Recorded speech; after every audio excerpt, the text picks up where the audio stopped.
lumebet wonten adicara inti menika wedharan makalah dening Bapak Sugeng Adiputaya ingkang topikipun inggih menika pandangan dumateng budaya Jawi nuju tumindak multikulturalisme. Dumateng Bapak Sugeng Adiputaya kula semanggaaken Bapak. Siap, siap. Wonten ing kalodhangan menika kula makarya sesangrengan kalian Mas Bagus minangka ketua pelestari paguyuban pelestari budaya aksara Jawa Jawa Timur. Kula kedah ngaturaken nggih menika salah satunggaling bab ingkang mirunggan sanget istimewa nggih, istimewa. Wit bab menika kados dene landesan sinten kemawon ingkang dados pelestari budaya Jawi menapa kemawon ingkang kaleresan Mas Bagus maringi tema menika tema ingkang mendasar ingin menapa lajeng kula njebring wonten ing topik ingkang kados makaten terus menika ingkang awal menika kula tedahaken perkawis pandangan nggih, pandangan dumateng budaya Jawi. Lajeng ingkang angka kalih malah tumindak. Lho, kok aneh antara pandangan yang ada di wilayah kognisi kemudian ada dalam tumindak yang ada di wilayah perilaku. Ini selaras dengan pandangan saya tentang PAJ. P2 BAC. Ya. BAC yang dalam tanda petik orang ngomong tok akeh paguyuban tapi ngomong tok tidak hanya punya pandangan tetapi tidak pernah melaksanakan. Nah, ini maka dari itu saya tidak hanya pandangan tetapi tumindaklah. Aksinya itu apa gitu. Aksinya apa? Mari kita coba pikirkan di sini. Yang pertama, pisanan menika magepokan kalian keterbatasan-keterbatasan di antara kita yang selama ini memikirkan budaya itu dalam pengertian yang sangat sempit. Nah, sangat sempit. Bukan sempit, tapi sangat sempit. Budaya itu seni. Budaya itu nilai luhur, hanya nilai luhur saja, bukan itu. Sudah bukan saatnya kita berpikir secara sangat sempit ataupun sempit, tetapi kita berpikir yang lebih luas bahwa budaya itu will ways of life. Mana yang di bahasa Inggris itu? Will ways of life. Segala jalan untuk kehidupan manusia itu adalah budaya. Tidak hanya seperti dikatakan oleh kakek moyang nenek moyang kita yang mengatakan bahwa setiap cipta karya manusia yang mengandung keindahan. No. Yang tidak mengandung keindahan lantas tidak. Bukan budaya. Ini persoalan-persoalan di sekeliling kita karena kita dibelenggu oleh orang-orang tua. Yang namanya budaya itu diberi makna yang semacam itu. Yaitu hasil cipta dayanipun pikir lan tumindakipun menungso ingkang ngandhut kaendahan lho. Lah niku ukuranipun namung kaendahan. Nek namung kaendahan ya niku namung seni. Lah niku perkawis. Monggo menika dipun damelaken pancatan wiwitan bahwa budaya menika menapa? Budaya menika ingkang setunggal wonten sistem sesambetan utawi wonten ing ngriki nggih basa. Wonten ngriki nggih wonten aksara. Nggih wonten aksara kados dene sing diperjuangne kalau Mas Bagus niku perkawis aksara Jawi. Dalane Jawa iku cerita perkara aksara Jawa iku biyen sing paling kliru iku diajar Dewantara kok. Niku ingkang angka kalih menika sistem seserepan. sistem seserepan, semua pengetahuan yang ada dimanapun, ya, yang dipelihara oleh kelompok-kelompok itu, baik itu Jawa, Madura, Bali, dan seterusnya, itu juga ya bagian dari. Yang ketiga adalah sistem bebrayan, baik itu berupa paguyuban, patembayan, atau kelompok-kelompok yang lain, yaitu keluarga, sistem keluarga, sistem keluarga mung ukuran atas sebuah panggilan papa, mama, ibu, ayah, umi, abah, artau, bapak ibu, apa mbok, mbok kalau siapa ya kira-kira, kalau sinten, nek mbok nu gandengane ya, bapak, kali bapak nih, mbok kali bapak, mak nih, nek terus Surabaya, mak, ambek bapak. Nah, ini Jawa. Ketika kita sudah diubah oleh suatu keadaan yang tidak kita sadari, keluarga Jawa jadi berubah, ini juga sebuah tantangan buat kita. Keluarga Jawa, jadi apa? Mama papa. Jadi apa? Ayah dan ibu. Ono mana?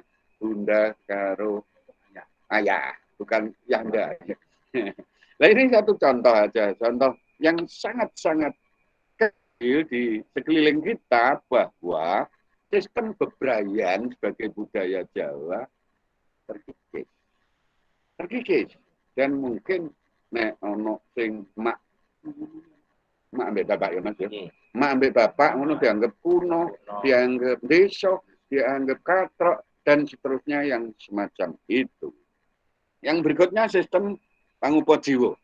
Sistem pangupo jiwo ini juga sistem pekerjaan ini juga pekerjaan mata pencarian ya kalau nek bikin itu ada si mong Jawa ki dadi tukang ngarit. Saiki ya tukang ngarit. Ning ngarite beda. Iki koyo Mas iki yo ngarit foto mereka. Ngarite nang gone Google. Ngarite nek biyen ngarite nang sawah. Lah saiki gak. Ngarite nang Google sekarang. Monggo. Iki sistem pekerjaan, perubahan-perubahan dalam sistem pekerjaan, kemudian yang kuno, yang masih dianggap kuno, ya monggo lah nanti kita bicarakan lebih lanjut. Yang jelas kita coba membongkar, ya, ngewai bahwa pikiran kita bahwa budaya bukan punya pengertian yang sempit dan juga bukan pengertian yang sangat sempit. Yang berikutnya adalah sistem teknologi. Teknologi itu juga nek wong Jawa biyen garung lupu terus kemudian berubah menjadi traktor. Ini juga sebuah teknologi. Kalau orang Jawa dulu numpak sepeda ongkel itu adalah suatu kebanggaan karena sebelumnya itu jalan kaki. Nah, kemudian sekarang pakai motor, mesin-mesin, kemudian ada semacam neo tradisionalisme wong Jawa ya kepengin medah ngontel terus ning tinggi. Ya apa-apa. Syukur-syukur engko nek iso sepeda motor sing iso kene ke Jakarta kira-kira ya cukup sak jam lah. Bisa enggak, Mas? Bisa? Sepeda ongkel, Mas? Bisa, Pak. Bisa lah. Oh, nanti bisa. Saya bisa. Saya bisa. Aku 5 menit tekan nganjuk wis arep iso, Mas. Dengan batik. Teleportasi. Nono maksudnya. Itu nanti kalau Jawa, teknologi Jawa sudah dikembangkan perkara laku apa? Apa pun? Yang itu. Sepihan. Teleportasinya jalan. Oke, kita masukkan itu pada teknologi Jawa yang luar biasa. Itu harapan kita besar. Ya. Kemudian yang ke-6, ini agak hati-hati karena banyak orang yang tidak sependapat bahwa sistem kapitadosan agama itu juga budaya. Orang Jawa apa punya? Ya punya. Perkara ada klaim-klaim yang lain nanti saja lah. Bagaimana orang Jawa itu memandang tentang Tuhan misalkan. Bagaimana memandang tentang dunia? Misalkan. Ini semua adalah sistem kapitadosan. Sistem kapitadosan Jawi menipu inggih wonten ingkang wonten ing tauhidiyah kados ngoten. Ketuhanan. Iku. Lajeng ingkang mekasan menika sistem lilipur. Jadi seni itu menduduki tempat yang terakhir karena memang kebutuhan tersier. Primernya apa? Apa makanan? Oh enggak kok. Primernya bukan makanan. Justru primernya adalah bahasa. Sistem komunikasi itu primer. Barang siapa tidak bisa berkomunikasi, tidak punya bahasa ya susah. Kalau punya kelebihan banyak bahasa, bagus. Termasuk bisa berkomunikasi dengan dunia lain. Dunia yang lain maksud saya. Dunia lain. Dengan goib. Iyalah, bukan sekedar dunia lain itu kemudian benua Amerika, benua Eropa atau Australia. Kalau ya gampang nganggo bahasa Inggris ya gampang. Ini planet lain atau mungkin dapat disebut juga alam goib. Tuh. Ini komunikasi nomor satu adalah komunikasi. Sekali lagi bahwa yang nomor satu adalah sistem komunikasi sesambetan, lajeng yang terakhir adalah sistem hiburan atau lelipur atau seni ini. Sehingga seni itu menduduki yang terakhir, yang nggak salah. Di dalam pengurutan ini bukan sebuah kebetulan, sudah melalui kajian yang sangat mendalam urutan dari 1 sampai ke 7 sebagai komponen budaya. Ini yang harus kita pahami secara cermat, termasuk Mas Bagus ya. Nanti dari sini kita berangkat, kemudian mengalir kepada ini, nah, bahwa sering dikacaukan antara tradisi dengan budaya. Sebenarnya keduanya tidak sama sekali berbeda. Tradisi dan budaya itu beda. Perbedaannya di mana? Karena tradisi itu worldwide of culture inheritance. Nah ini, sistem pewarisan budaya itu adalah tradisi. Bagaimana semua cara yang dilakukan oleh sesuatu ini, untuk melestarikan budaya. Inilah yang disebut tradisi. Orang kacau. Dan yang paling kacau itu, yang sering kacau banget di sini, ini birokrat. Birokrat baik itu di kalangan legislatif maupun di kalangan eksekutif. Bah, ini agak susah saya memberikan wawasan tentang bahwa tradisi dan budaya itu beda. Beda sama sekali. Jadi ruang kerjanya beda. Yang satu itu sama-sama kata benda tetapi beda. Tradisi bekerja untuk budaya. Jadi tradisi itu bekerja untuk budaya. Jadi kalau tradition ya trade. Dari trade itu bukan trade dalam pengertian penjualan, tetapi selalu mengaktualisasikan. Mengaktualisasikan apa? Mengaktualisasikan budaya. Caranya bagaimana lah? Disitulah tradisi punya strategi. Nah ini ada strategi yang dinamakan citasi, recitasi. Hanya melakukan sebuah pengutipan dan pengulangan pengutipan. Setiap kali sesuatu itu dikutip dan dikutip dan dikutip, pasti akan langgeng. Termasuk di dalam hal ini aksara Jawa Mas Bagus yang sudah lama ditinggalkan oleh orang Jawa, diajarkan di sekolah juga hanya semau gue aja. Kalau Mas Bagus sekarang bekerja untuk aktualisasi tadi, luar biasa. Entah caranya bagaimana. Topi ditulis dengan dua aksara Jawa, kaos ditulis dengan dua aksara Jawa, untuk baju muslimnya barang yo ya Mas yo. Baju muslim itu upayakan ada produk berupa baju muslim beraksara Jawa. Baik itu namanya sendiri atau mungkin golongannya. Kayak Mas anu kan Nahdlatul Ulama untuk ditulis dengan dua aksara Jawa. Inilah. Iya, enggak apa-apa. Ya, oh bukan. Ya, enggak apa-apa. Saya contohkan saja. Buat contoh. Ini adalah sebuah citasi recitasi. Kemudian iterasi, reiterasi, pengulangan sebuah peristiwa. Ini juga akan membuat jadi budaya itu berkembang. Kalau masih hidup terus, memang presentasi. Selalu hadir dan hadir.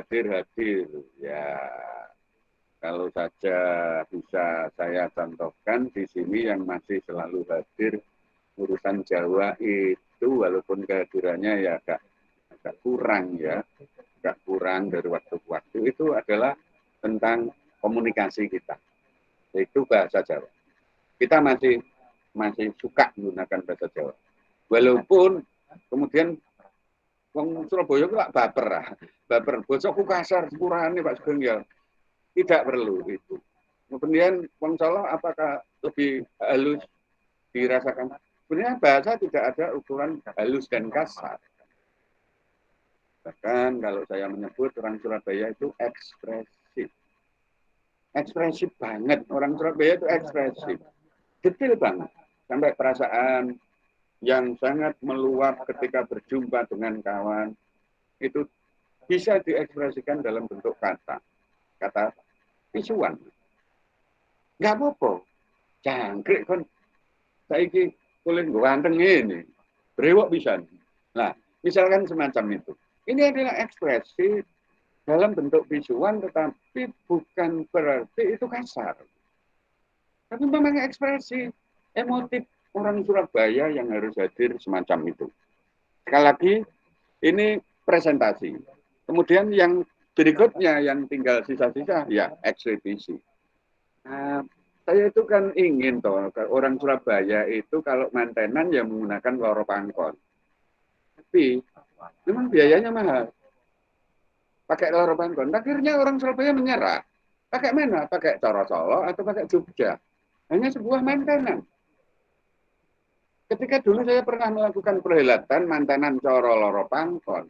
Memang ya cukup mahal biayanya. Kostumnya aja juga mahal. Ini persoalan. Kalau kita menghidupi Surabaya dalam bentuk eksibisi mantenan gaya Surabayaan ya. Gaya Surabayaan itu khas Loro Pangkon. Sak durunge manten ditemokno ana jago, adu jago. Bar adu jago mari ngono terus dol tinuku parian. Iki biyen wongku biyen iku sekarang saiki wong tanggone penjenengan Mas. Gadel, wong gadel iku.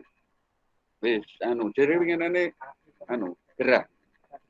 Terus sekarang yang terakhir kalau sudah tidak ada sama sekali ya upaya kita adalah melakukan karnaval terhadap hampir Mas bagus ketika Anda melakukan penulisan di topi, kaos dan semacam ini memasuki keduanya. Jadi itu ya karnaval, yaitu ya eksibisi. Oke, memperhatikan atau tidak penting. Enggak penting. Yang penting saya ngeksis. Dan ini harus persis saya ketika membuat majalah Aksara Jawa itu kan, Aksara Jawa itu. Nanti siapa yang baca? Saya sendiri. Siapa yang beli? Ya saya sendiri. Kemudian siapa yang membuat? Saya sendiri.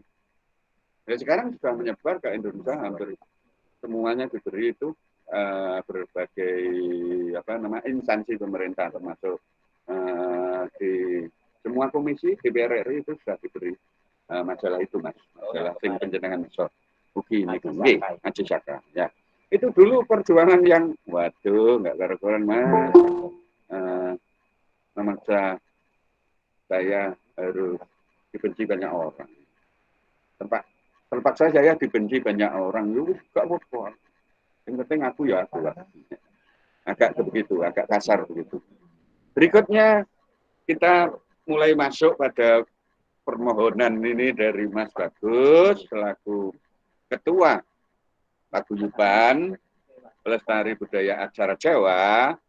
Itu begini, sebenarnya saya tidak membuat satu pembagian berdasarkan kurun waktu, tetapi berdasarkan jenis pandangan.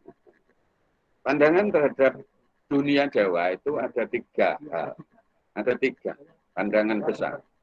Yang memandang bahwa Jawa monokultural, kemudian memandang pluralisme kultural, nanti ini bisa diejawantahkan untuk menjadi Indonesia juga. Dan yang terakhir adalah pandangan multikultural.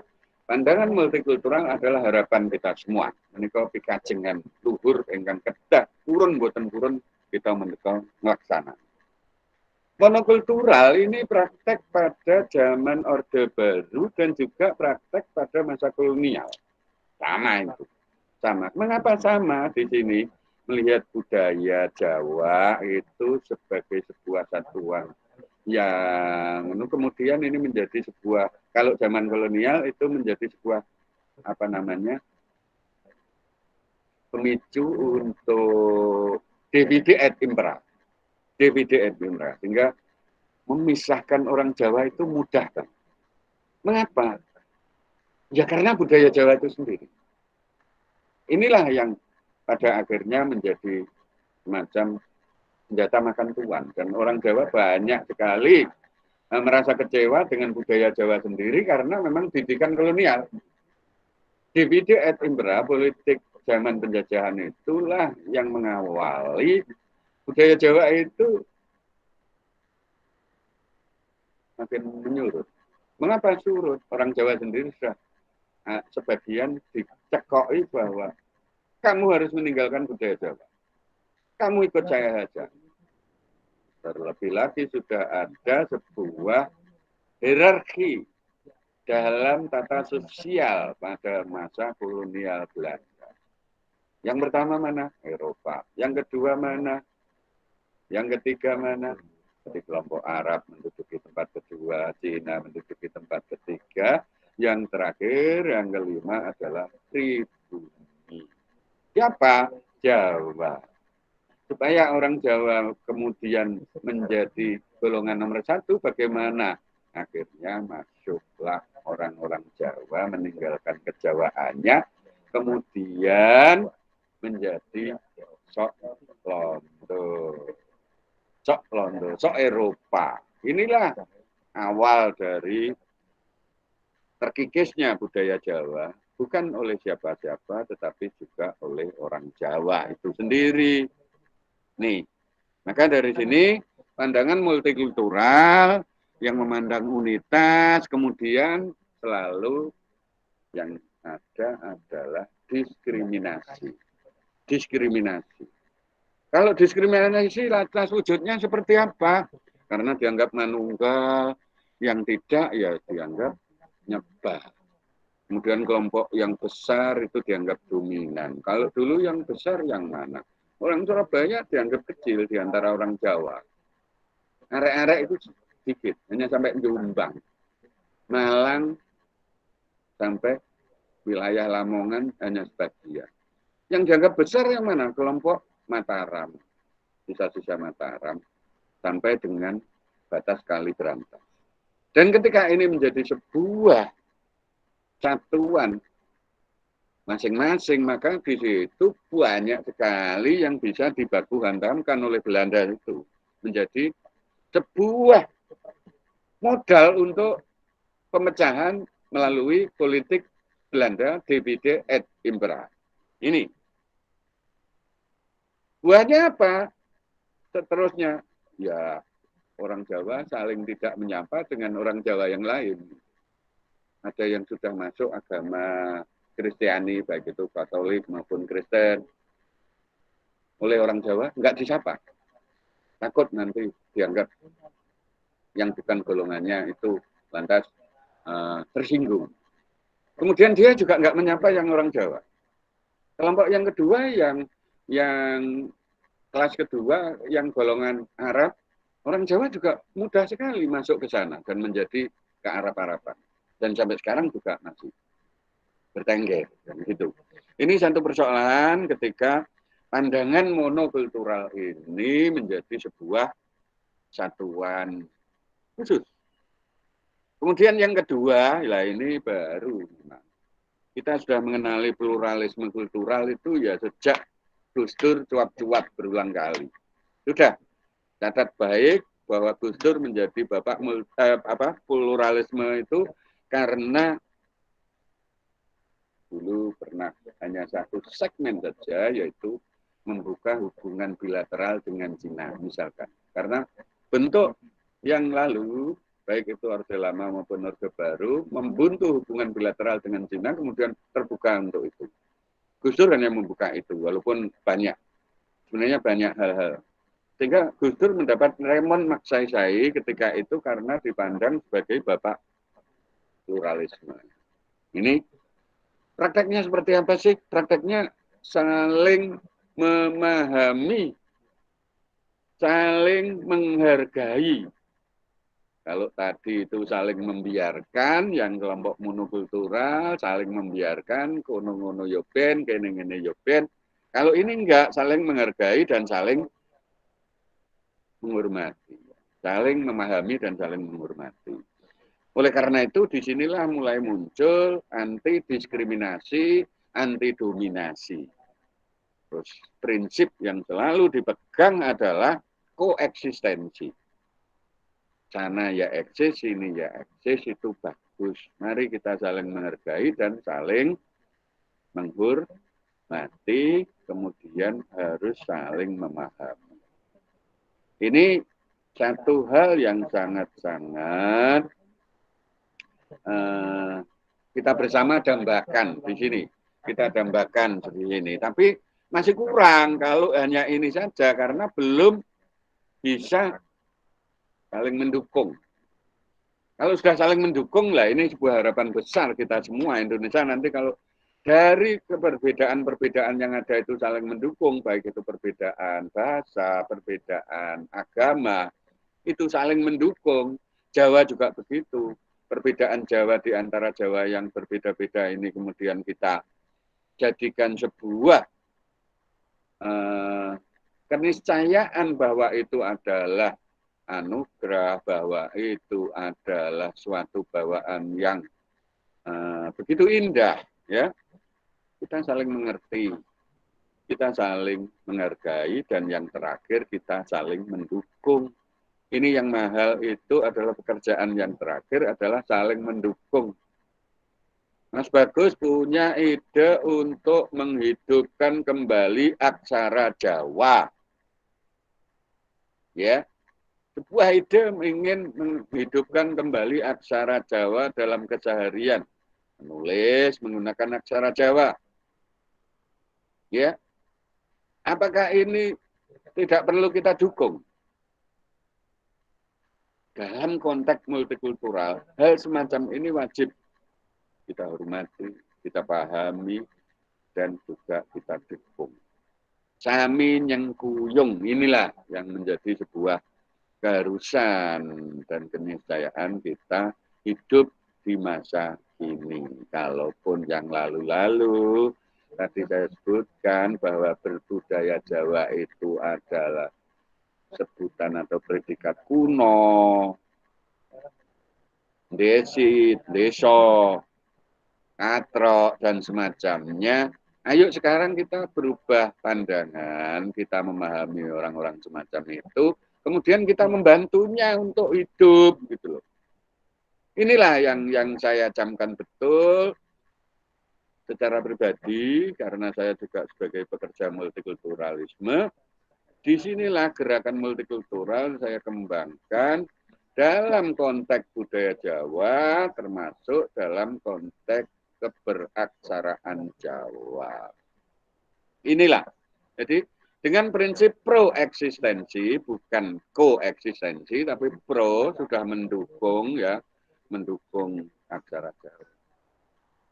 Mendukung penggunaan aksara Jawa ini, Mas Bagus produksi kaos dengan aksara Jawa, produksi baju muslim. Saya harapkan nanti ada baju muslim, topi beraksara Jawa, bermarkas di Petemon Barat, Gang berapa Mas Bagus? Petemon Barat nomor 88. Petemon Barat 88. Jadi ini ada yang Pak Abi Tauhid, ini guru SMP Negeri 3. Nanti kalau butuh apa-apa, kemarin memasang apa namanya, papanisasi di Ketandan, belakangnya SMP 3 juga. Itu Nggih, Pak. Nggih, siap. Jadi nanti kalau ada pemesanan-pemesanan kaos beraksara Jawa, baju beraksara Jawa, atau label-label nama, ya, nama beraksara Jawa, silakan menghubungi Mas Bagus yang sangat saya dukung dalam upaya baik itu eksibisi maupun presentasi ulang tentang penggunaan aksara Jawa. Ini satu hal yang sangat patut dibanggakan dalam era milenial ini, ketika aksara Jawa sudah begitu lama tenggelam. Kalau tenggelamnya tidak perlu saya riwayatkan, karena nanti saya ngerasani Bapak Pendidikan Ki Hajar Dewantara ketika itu pada tahun 1926 itu yang mengajak meninggalkan aksara Jawa. 1936 juga mengajak meninggalkan aksara Jawa karena dipandang tidak efisien. Kalau sekarang dipandang tidak efisien lagi, oke, tidak ada persoalan. Tetapi kita memenuhi target arkaistik dan estetik. Arkaistiknya apa? Yang kuno, yang menawan. Sekali lagi, yang kuno, yang menawan, yang antik, yang mahal harganya, begitu. Kalau saya ada barang antik, mahal harganya, tetap saya beli, bukan karena saya tidak suka dengan yang baru, atau saya tidak tahu yang baru itu yang lebih berkualitas. Tetapi saya sengaja membeli kekunoannya. Aksara Jawa juga begitu, kearkaisannya terpenuhi, dan yang berikutnya adalah keartistikan dan atau keestetikannya. Saya meruncing kepada aksara Jawa karena Mas Bagus itu empu batu aksara Jawa.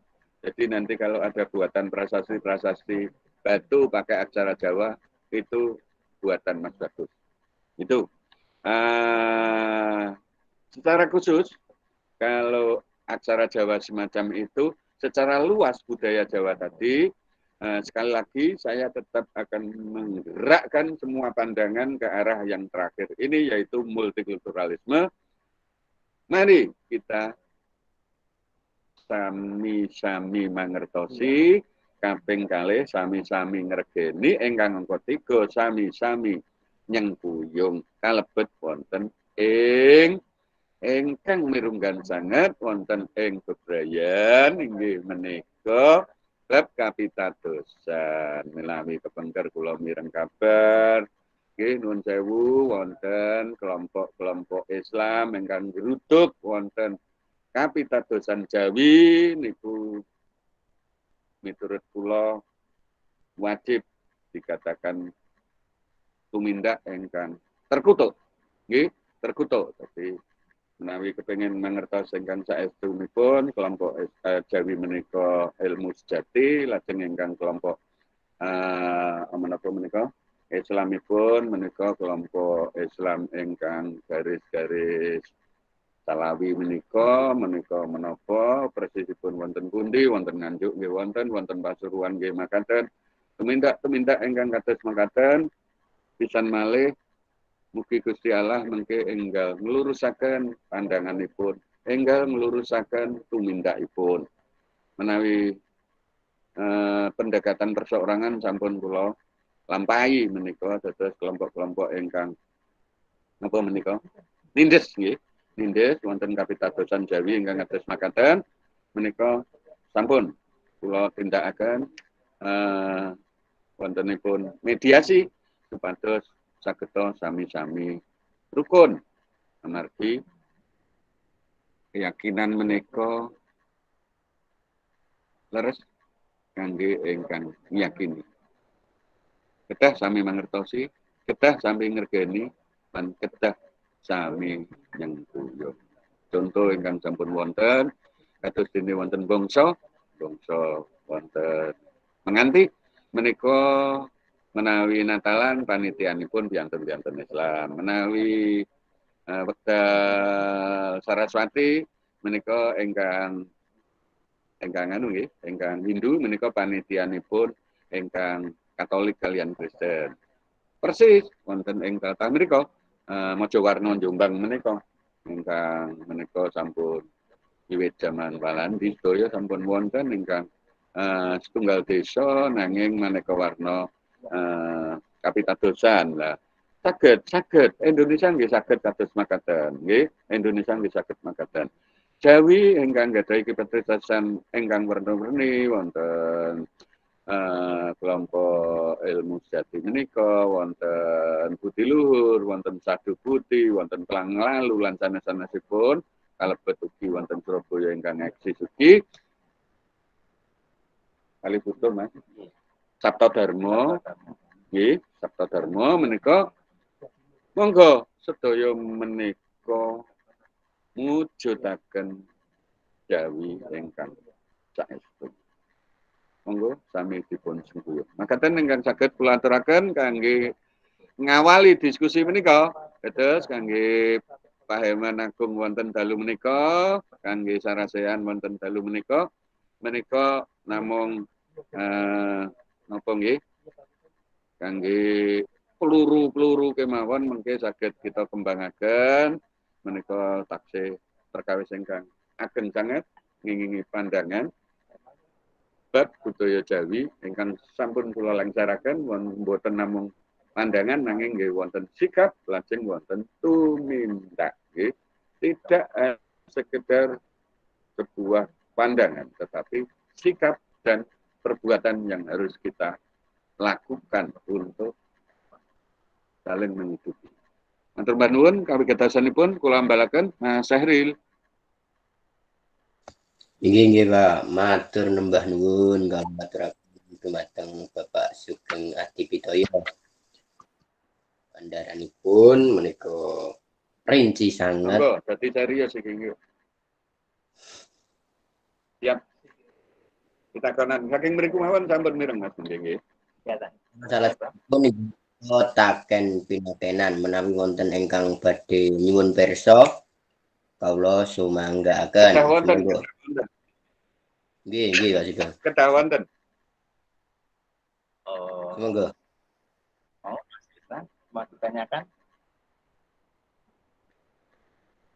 Saya mau ada pertanyaan ini, Bapak Sugeng. Siap, nggih. Terkait budaya itu kan memang luas ya. Tadi disampaikan. Tapi kita mencoba mengerucut bahwasanya budaya itu sendiri kalau kami melihat semua budaya itu pasti lama semua. Tidak ada budaya itu yang serta-merta itu digalinya itu baru. Nggih. Dan setiap ngapunten ini, misalkan dari segi agama sendiri, itu budaya yang diangkat oleh agama sendiri kebanyakan juga budaya lama-lama. Contoh kalau Islam akan mengacu pada Rasul. Rasul itu budaya sekian abad yang lalu. Jadi dikembalikanlah kita bicara tentang kultur budaya itu tidak ada kuno dan baru sebetulnya. Kalaupun itu ada, memang proses dari eranya saja. Nah ini yang harus dipahami masyarakat hingga masyarakat tidak boleh serta-merta kalau ada budaya ini lebih baik, yang budaya ini enggak. Sebetulnya kultur dari budaya itu diciptakan, pasti keberadaannya baik semua. Tadi yang dengan pernah jauh lah. Sekarang pertanyaannya, sampai sebatas mana sih sebetulnya pola pemikiran masyarakat kita itu menganggap suatu kebudayaan itu tadi dianggap mereka itu sangat kuno dan tidak perlu diterapkan. Nah, apakah itu memang dari segi ketidakpantasan atau memang ada satu mindset saja yang dari pembiasaan kita ini di era sekarang itu hanya faktor kebiasaan saja yang tidak dibiasakan. Nah, kira-kira untuk itu kurang lebih seperti apa? Bapak. Iya.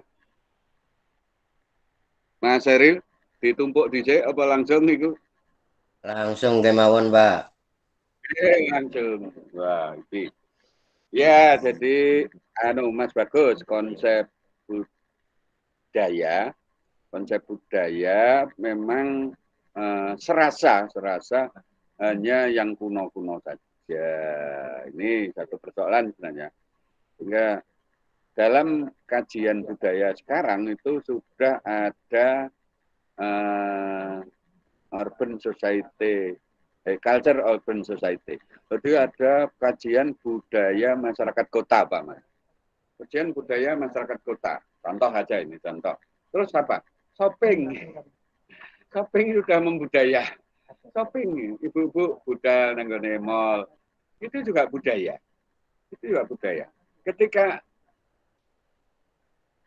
ke mall, lantas apa yang dilakukan? Ya nongkrong-nongkrong, ketemu konco, dan seterusnya yang semacam itu. Kemudian yang kuno ketika kita bawa kekinian seperti apa?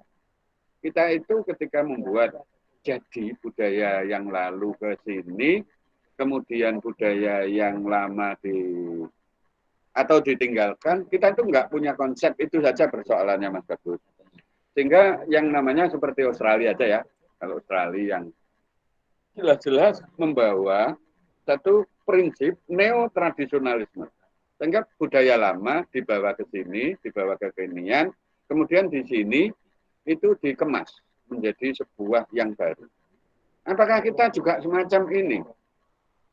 Tidak ada konsep sama sekali. Tidak ada. Jawa belum pernah ada satu konsep pengembangan budaya secara bagus. Satu contoh begini. Mas Kris, penjenengan sekarang ngagem Blangkon, ya. Blangkon adalah kekunoan kan gitu, lambang kekunoan, anggap saja begitu ya. Tetapi penjenengan tidak lengkap, tidak bersama Beskap dan juga tidak bersama atau Surjan atau apa namanya Jarit. Tapi tidak apa-apa.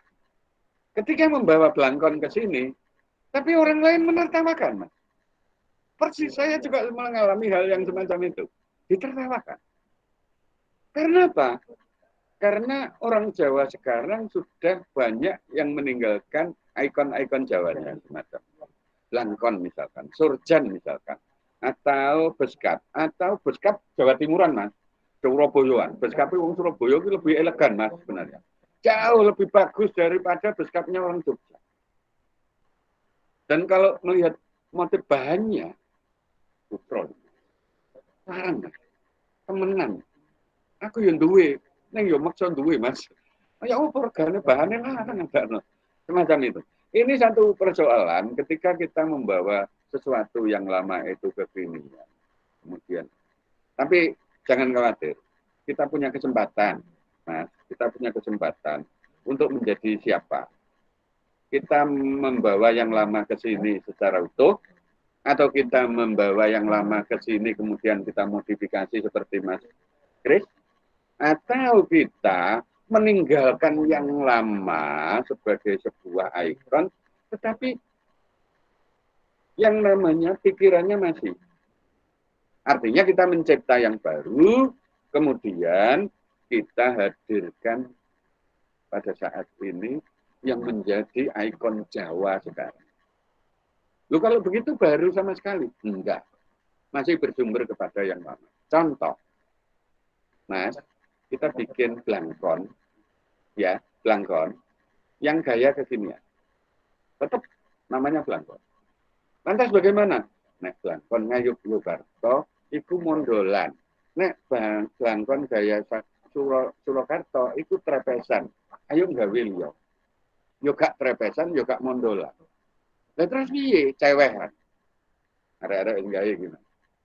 Cewehan. Jadi enggak ada trepesan, yo ada cewek. Bagus. Bagus banget kok, Mas. Bagus. Jauh lebih bagus. Tidak menginisiasi Jogja, tidak menginisiasi Solo. Mau dibikin itu sebagai Surabaya, oke. Enggak ada soal. Cewek. Misalkan. Ini satu contoh. Contoh bagaimana kita membawakan diri di kekini. Tetapi di belahan yang lain, Eropa itu sudah membuat jadi, Mas, yang namanya konsep barunya yaitu malah dekonstruksi. Mendekonstruksi yang lama itu nol jadi baru. Kemudian masih ada yang lain yang tersisa seperti kalau di Amerika misalkan model rumah yang justru sekarang itu mengambil gaya-gaya apa Mas?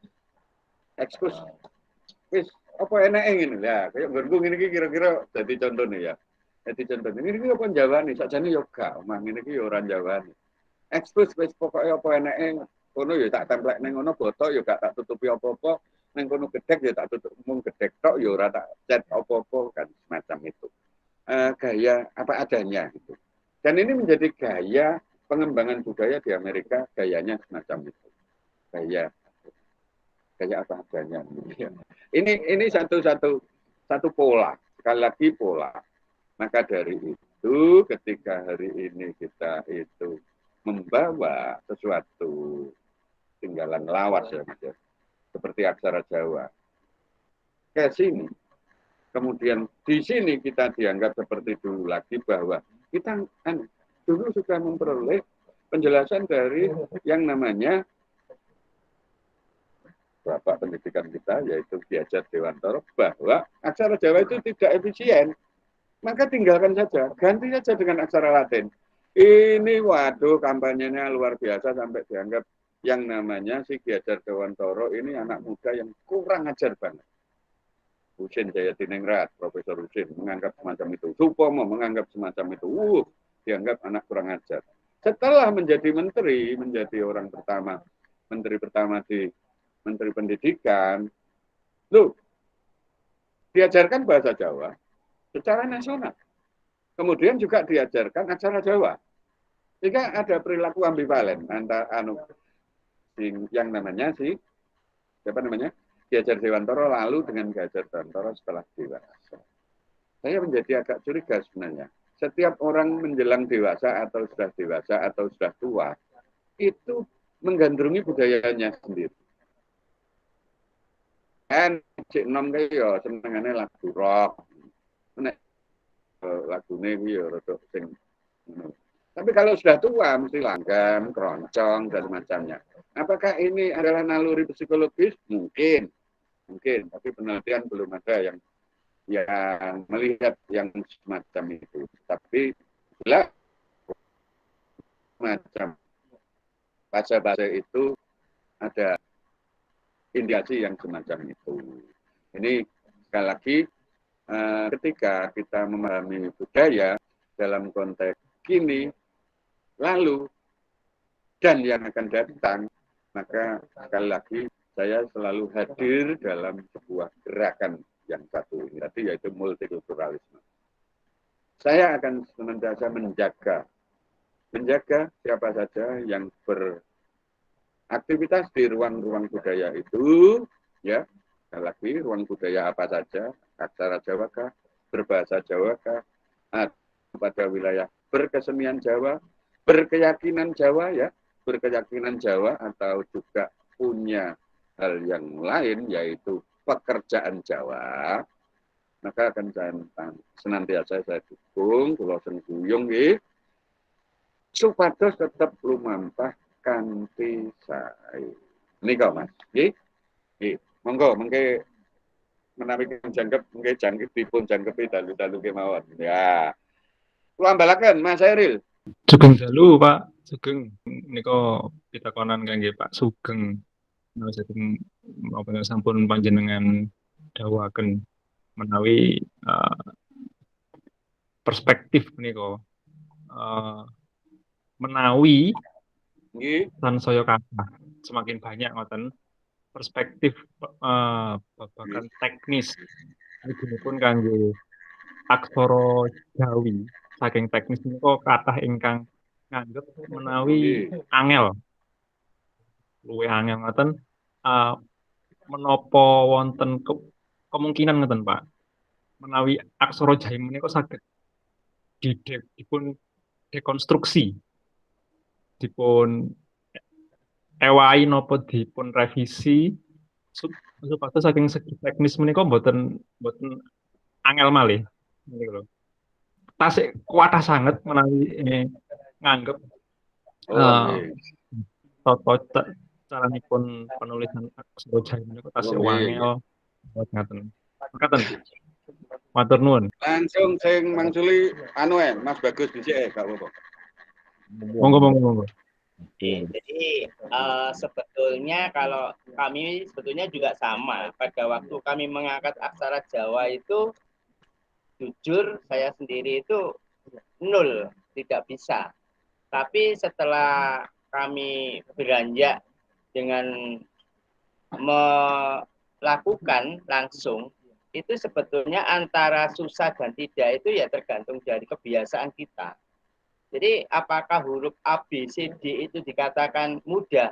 Saya rasa juga tidak. Apabila saat itu kita saat belajar dulu, itu malah menghafalnya sekian jumlah. Dan itu digabung-gabungkan, tentunya pasti juga kita bilang dulu waktu masih kecil, bilangnya susah. Tapi karena tiap hari, tiap saat itu kita selalu mempelajari A, B, C, vokal, ada konsonan yang digabungkan, hingga terjadilah sesuatu yang dianggap kita mudah. Tapi aksara Jawa juga sama. Setelah kami tiap hari mempelajari, yang penting itu sebenarnya kan kata kuncinya. Saat kami mempelajari kunci-kunci titik-titik itu, tak rasa tidak ada kesulitan. Paling ya kita harus menghafal saja. Sebetulnya itu sih konteks kalau kami mengatakan aksara Jawa itu susah dan tidaknya. Justru saya beranggapan jika dibandingkan dengan aksara-aksara yang tempo dulu, aksara Jawa itu yang paling mudah. Kalau kemarin saya mengikuti suatu seminarnya aksara Kawi, itu kelihatannya lebih susah. Penggabungan-penggabungannya, huruf-hurufnya yang harus diapal, itu lebih susah. Huruf Kawi, huruf kuno itu lebih susah. Justru kami menganggap aksara Jawa itu sudah mulai dari proses pembaruan-pembaruan atau mempermudah untuk mempelajari suatu aksara. Nah, apakah kita juga menyatakan aksara Cina itu susah? Mungkin buat kami aksara Cina susah. Negara lain pun mengatakan aksara Cina itu juga susah. Berapa itu jumlahnya, berapa harus dipelajari. Tapi karena kebiasaan dan itu tiap hari dia itu mempelajarinya, akhirnya tidak merasa mengalami kesulitan. Jadi saya rasa untuk tentang hal aksara Jawa itu susah untuk dipelajari atau tidak itu mungkin karena faktor kebiasaan dan relatif saja. Itu pandangan dari kami yang selama ini memang memberikan suatu edukasi kepada masyarakat. Aksara Jawa itu harus diangkat hadir di masyarakat, tidak tidak serta merta itu dikatakan aksara itu kuno dan susah. Tapi dikembalikan lagi sebetulnya dari kebiasaan-kebiasaan yang harus kita lakukan itu menjadikan suatu aksara itu menjadi mudah. Apakah aksara, maaf ini saya tambahin, kita bilang di sini aksara ya. Jadi aksara Arab itu apakah juga dikatakan mudah? Enggak juga. Berapa khot yang harus dipelajari, berapa? Enggak, tapi karena tiap hari dia dipelajari, akhirnya orang membaca Quran itu segampang mereka membaca tulisan ABC. Tak rasa itu sama aksara Jawa juga demikian. Walaupun kami juga masih banyak belajar maupun masih banyak menghafal beberapa aksara-aksaranya. Untuk penguatan supaya kita menilai aksara itu tidak dalam segi mudah dan susah, tapi lebih mengangkat dari nilai-nilai filsafatnya atau nilai-nilai adiluhur warisan budaya. Itu mungkin monggo Bapak Sugeng bisa menambahi itu yang kurang lebih ini. Pengubahan aksara Jawa dalam hal konteks kekinian. Nah, adakah yang perlu? Ini pertanyaannya sebenarnya ke sini.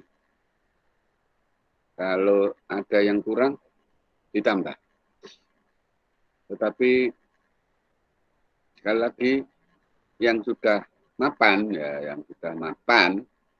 ya sudah. Artinya kalau Mas Bagus tadi membandingkan dengan aksara Jawa kuno, ya aksara Kawi itu memang jauh lebih mudah aksara Jawa. Kemudian mudah dan tidak mudah memang bukan satu ukuran gitu. Mas Bagus tadi sebenarnya bukan menjelaskan bahwa mudah dan tidak mudah itu bukan ukuran.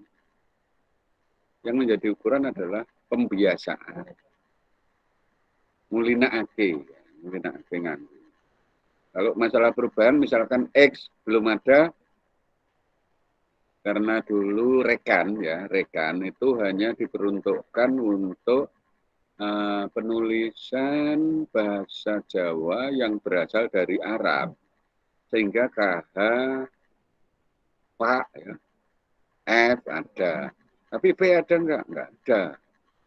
Oleh sebab itu VX ya perlu ada, sehingga perubahan-perubahan ini yang harus disegerakan. Kalau saya sudah menyelenggarakan itu, menulis V dengan menulis F beda, menulis X ya sudah ada sendiri di situ. Jadi nggak usah khawatir dengan penambahan itu, baik dilakukan secara konvensi bersama sekelompoknya, karena sekarang yang bisa mengesahkan seluruh Jawa itu sulit, termasuk kemarin yang Kongres Aksara Jawa itu kan bingung.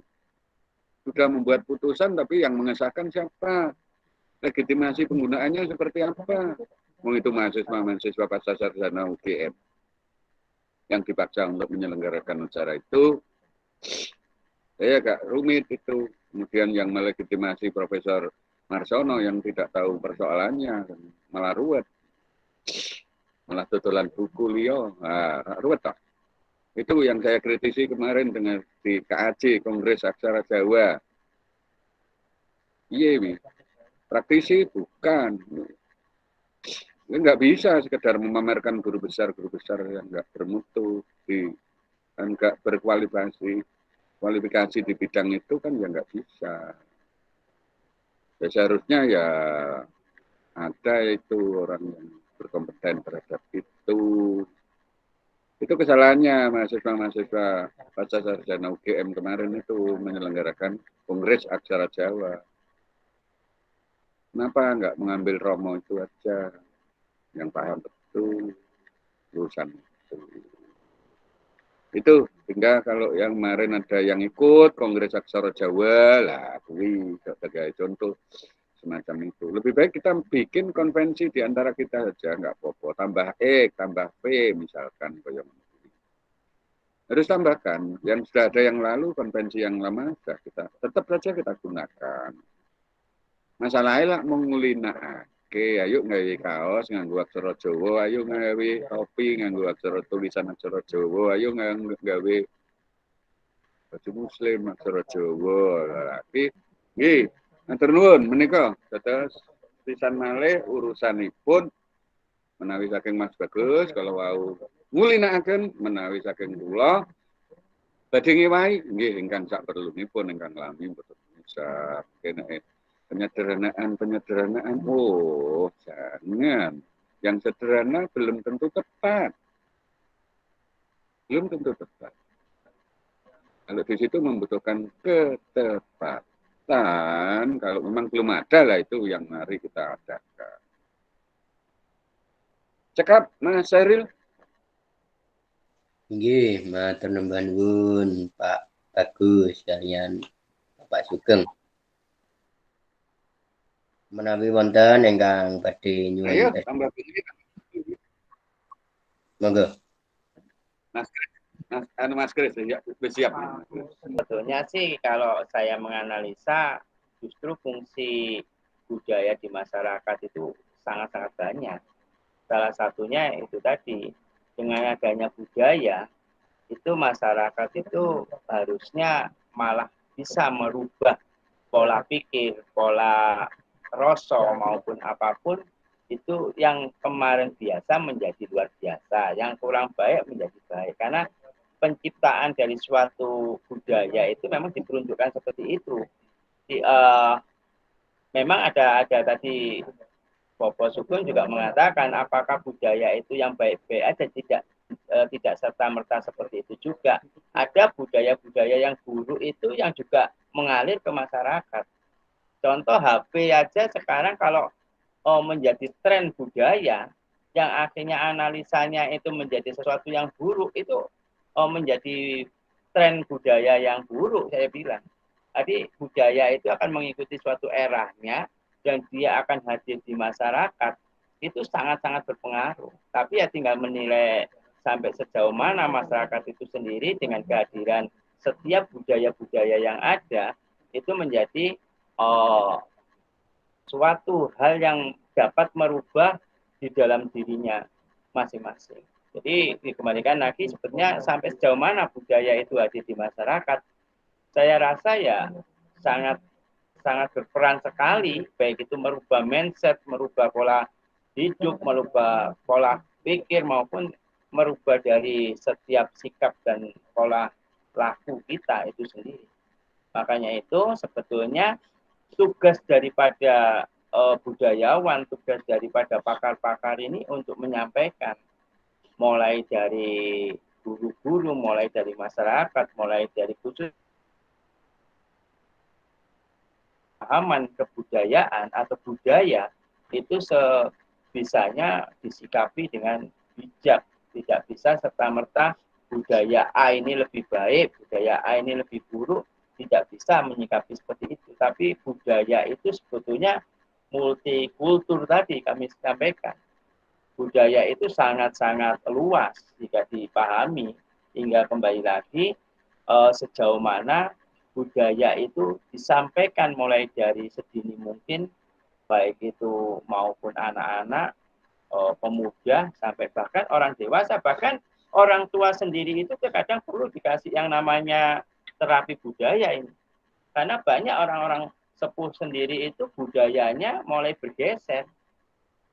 Yang kemarin itu menggunakan, dia lahir menggunakan budaya Jawa, saat dia tumbuh itu sudah merupakan budaya Jawa, saat dia usia dewasa dengan pergeseran sesuatu keyakinan malah merubah kebudayaan itu sendiri. Ya itu tadi wong Jawa lali Jawane, itu kan buat kami adalah orang-orang tua yang merubah mindset pola pemikiran kebudayaan atau budaya itu bergeser yang bisa sampai 130 derajat. Ya, ini ya mungkin sedikit pandangan yang bisa kami berikan tentang sejauh mana sih budaya itu bisa hadir atau dibutuhkan oleh masyarakat. Dikembalikan lagi, ini sebetulnya ya sangat ruwet, mumet, dan bulet. Tapi buat kami, ya marilah kita, ini adalah tugas kita. Makanya seperti kami sendiri, aksara Jawa itu dikembalikan lagi salah satu budaya yang harus dihadirkan. Sejauh mana aksara Jawa itu hadir di masyarakat, buat kami ya sangat-sangat penting sekali.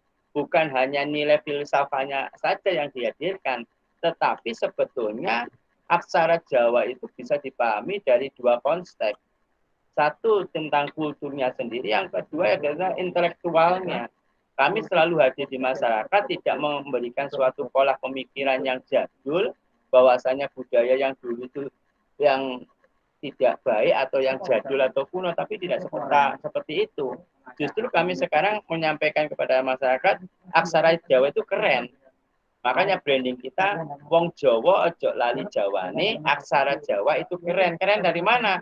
Karena sesuatu konteksnya, apabila seseorang itu mempelajari aksara Jawa, itu secara otak kanan maupun otak kiri ternyata bekerja.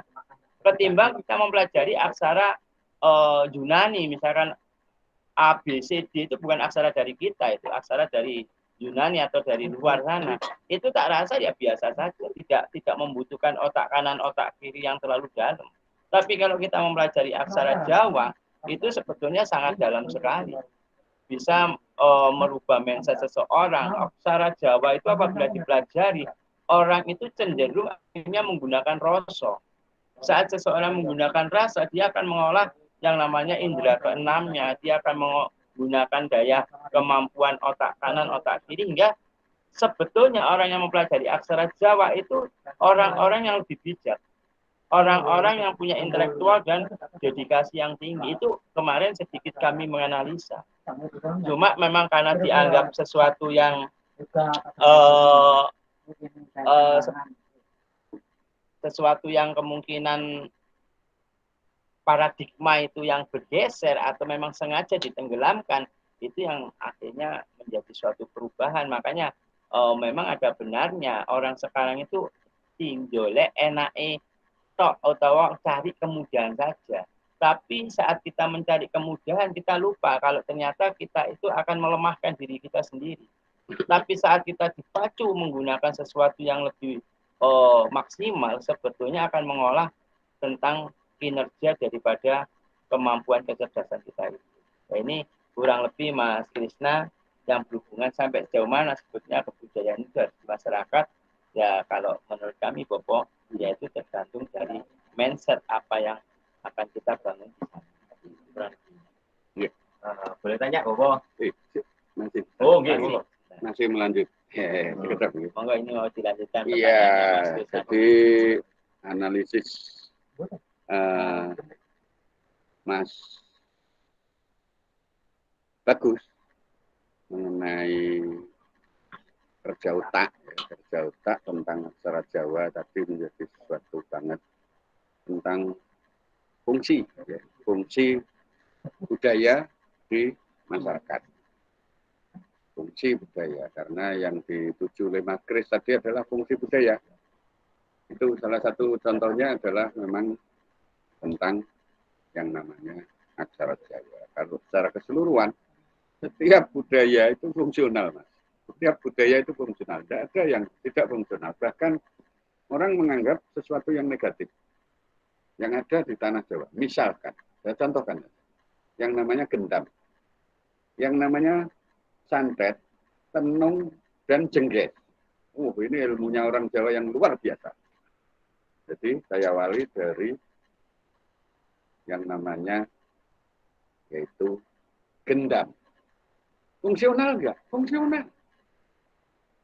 Sebelum ini sebenarnya juga ada. Belum. Bagaimana gendam itu dilakukan secara positif gitu.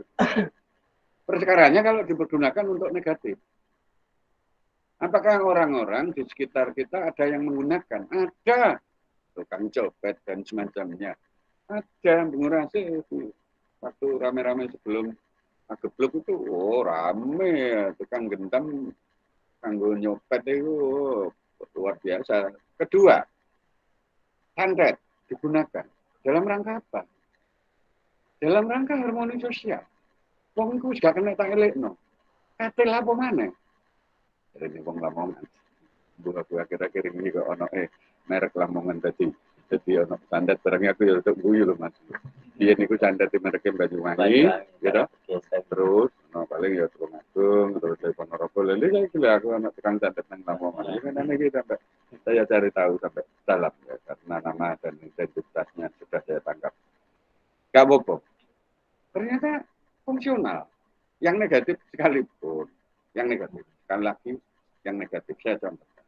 Kemudian kalau HP gadget ini juga dianggap sebagai sesuatu yang suatu ketika nanti menjadi budaya yang negatif kan gitu. Negatif ya Mas ya. Yang positifnya ada yang negatif menegatifkan. Apakah nanti yang negatif itu akan tenggelam dengan sendirinya? Fungsi negatif tadi. Tapi terus apa itu tolan togel itu kira-kira atau untuk menipu dan semacamnya, baik itu melalui SMS yang sekarang masih berlangsung SMS. Kemudian kemarin rame-rame Wiltobes Surabaya menangkap kelompok pinjaman online, pinjaman online, pinjol, pinjol. Semacam ini. Ini adalah semuanya karena budaya HP, budaya HP. Ketika ini menjadi sesuatu menjadi sesuatu jalan gitu ya, jalan untuk kejahatan kan juga bisa. Apakah memang ini dimunculkan untuk kejahatan itu? Kan tidak, sebenarnya kan tidak. Begitu juga dengan khasanah ilmu Jawa tadi, kalaupun ada gendam, ada jengges, ada tenung, ada santet, sampai pada perkara yang mudah sajalah. Ilmu pengasihan itu apakah hanya diperuntukkan ngenek nih ada betul, pokoknya aku seneng tak kena. Kan bukan itu. Sehingga fungsional atau enggak? Fungsional. Kalau caleg-caleg itu bisa menggunakan ilmu pengasihan, saya yakin enggak perlu duit, teman. Daripada dadi caleg, wis dadi wekasane bingung balekno duwike mergo apa? Mergo oleh dadi kanggo duit. Karena dia enggak punya ilmu pengasihan. Sudah saya tawarkan. Caleg-caleg Surabaya pengen tadi nggawe ilmu pengasihan. supaya wong-wong padha asih padha milih dheweke. Nek gak iso tak wurui. Ayo, gak usah nganggo duit. Salah karek 66 iki Mas ya. Sampeyan eling-eling omongan gue sing ngene iki. Engko nek ana kanca-kancane sing nyalek silakan. Praktekkan bahwa dengan ilmu Jawa yaitu ilmu pengasihan no money. No money politik ya. Dan perilaku yang legislation yang sangat tidak disuka sebenarnya dengan cara-cara yang semacam itu. Cukup dengan ilmu pengasihan Jawa kanggo nyalet lho ngono lho Mas. Jadi ono manfaate. Manfaat banget Mas Kris. Lho iki ilmu Jawa lho ya. Ilmu lawas, pengasihan iki ilmu lawas. HP ilmu baru. Sama-sama ada peluang untuk negatif, sama-sama ada peluang untuk positif. Kita manfaatkan pengasihan untuk promosi diri oleh seorang caleg atau oleh seorang apa namanya? Ini siapa? Calon wali kota atau marketing.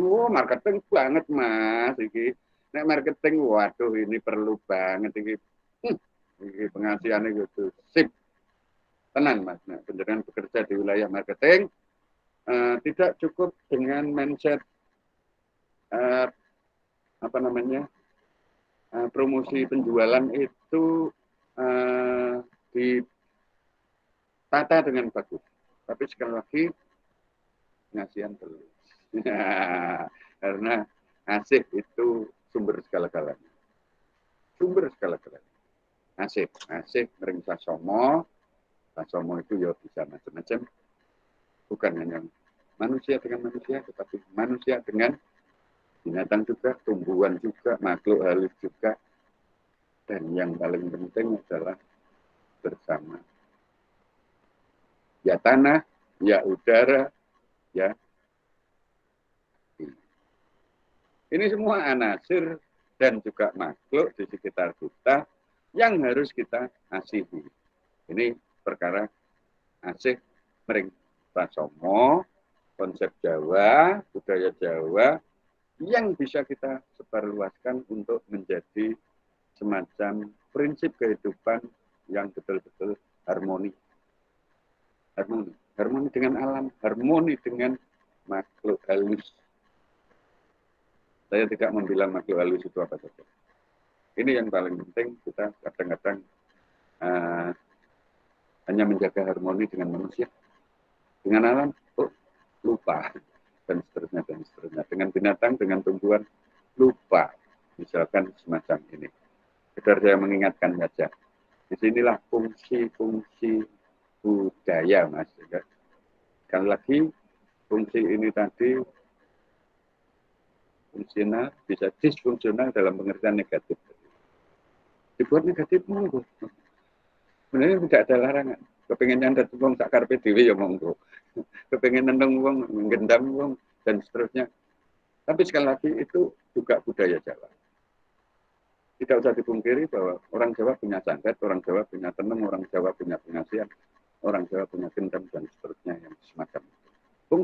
Fungsional. Tuh.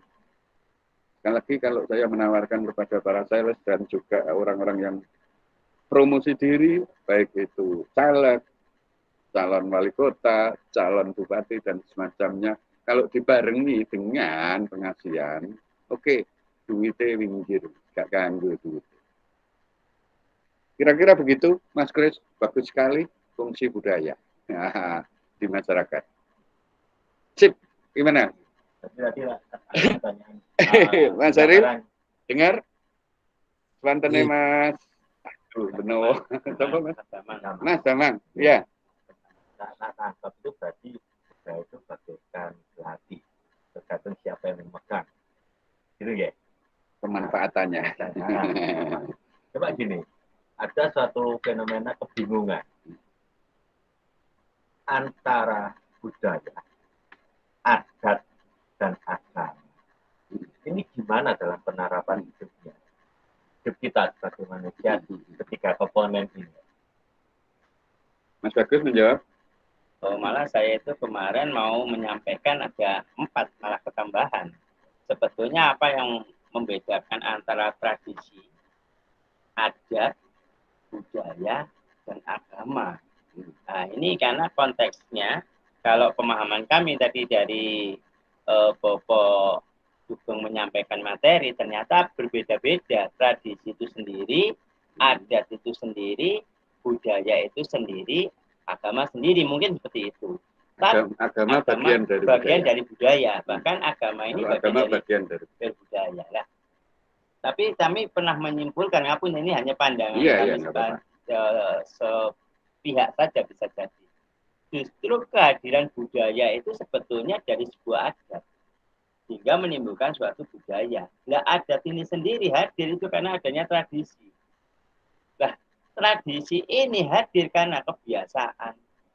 Jadi bisa jadi karena kemarin atau dulu-dulu para leluhur itu membiasakan diri, itu menjadi suatu pola tradisi.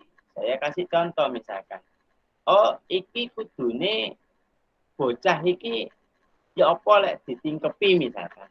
Akhirnya menjadi tradisi tingkepan. Akhirnya karena menjadi suatu tradisi, dia berpola menjadi lebih tinggi lagi, menjadi suatu pola adat. Di sana adat itu harus, mungkin ada satu desa yang diwajibkan dia akan mentradisikan tadi. Kalau harus orang bayi itu ditingkepi. Nah inilah akhirnya menjadi suatu budaya. Bahwasanya di Jawa itu ada budaya untuk melakukan seperti itu. Atau mungkin beberapa contoh lagi, kebiasaan kita memberikan salam. Salam, kalau orang dulu itu kita memberikan kebiasaan setiap kita hadir, mungkin memberikan salam, kula nuwun atau pripun kabari dan sebagainya. Itu akhirnya menjadi sebuah tradisi, kebiasaan kita salam kepada orang tua atau salam saat kita ngetuk pintu dan sebagainya. Dan akhirnya menjadi suatu adat tadi, hanya ada di sinilah itu caranya ngomong ketemu orang itu seperti ini, dan akhirnya menjadi suatu pola budaya. Nah ini mungkin sedikit tambahan tadi kan, sama apa yang membedakan antara tradisi, budaya, dan agama tadi. Bahkan akhirnya ternyata secara analisis agama itu sebagian dari budaya. Karena agama itu sendiri kan sebetulnya nama branding saja, bukan merupakan suatu tentang hal menyangkut budaya sendiri yang berdiri sendiri, ternyata tidak. Karena kembali lagi hadirnya agama itu dari faktor bisa jadi yang tiga tadi, kebiasaan menjadi tradisi, menjadi suatu adat atau dilanjutkan ke budaya. Itu mungkin sedikit tambahan aja dari pemikiran kami. Selanjutnya monggo pandangan dari Bapak Sugeng. Ini menarik sekali soalnya. Iya, Mas Damang. Mas Damang. Iya, pakai X. Damang. Oh, Damang. Sebenarnya Dhamma itu agamanya itu Buddha. Buddha, bukan Buddha. Pancadhamma. Iya. Dhamma itu Buddha. Tapi asli, nama aslinya Dhamma atau julukan? Oh. Iya, enggak apa-apa. Bagus. Itu ya Jawa kok, bahasa Jawa kok. Coba ya, enggak apa-apa. Begini, yang pertama tadi sudah Mas Bagus sih, sampun, bahwa agama itu sistem kapitadosan. Sistem kapitadosan itu perangan saking budaya. Perkara orang-orang yang duduk hadir sebagai pemuka agama tidak meyakini ini, ya enggak apa-apa ya, enggak apa-apa, enggak ada persoalan. Kita mengkaji budayanya. Kita mengkaji budaya bahwa agama itu adalah bagian dari budaya. Itu saja. Yang pertama dulu. Kemudian tadi yang berikutnya yang namanya dicontohkan Mas Bagus itu tingkepan misalkan. Tingkepan itu ya sistem kapitadosan Jawi. Apakah sistem kapitadosan Jawi ini menjadi sesuatu bagian dari agama Jawa? Yang namanya misalkan yang dapat disebut sebagai kapitayan atau kapitadosan, ini juga menjadi semacam syariat Jawa. Iya, ini syariatnya Jawa. Tingkeban itu syariatnya Jawa. Begitu. Misalkan saya akan sebut semacam itu ya Mas ya. Sebagai syariatnya Jawa ya semacam itu. Kemudian lahir dan tumbuhnya lagi perkara lain. Kalau lahir dan tumbuhnya, kalau kita lahir dan tumbuhnya tentu saja berkenaan dengan keadaban. Adab, bukan adat ya. Adab. Adab itu kesantunan, adab itu kebijakan hidup, dan adab itu kalau nanti kita berbicara ini, kemudian kelahiran Islam gitu, sejak kapan Islam itu lahir? Kan begitu pertanyaannya. Apakah sejak Muhammad ataukah sejak Adam? Nah, nanti klaim-klaim yang agak rumit di situ.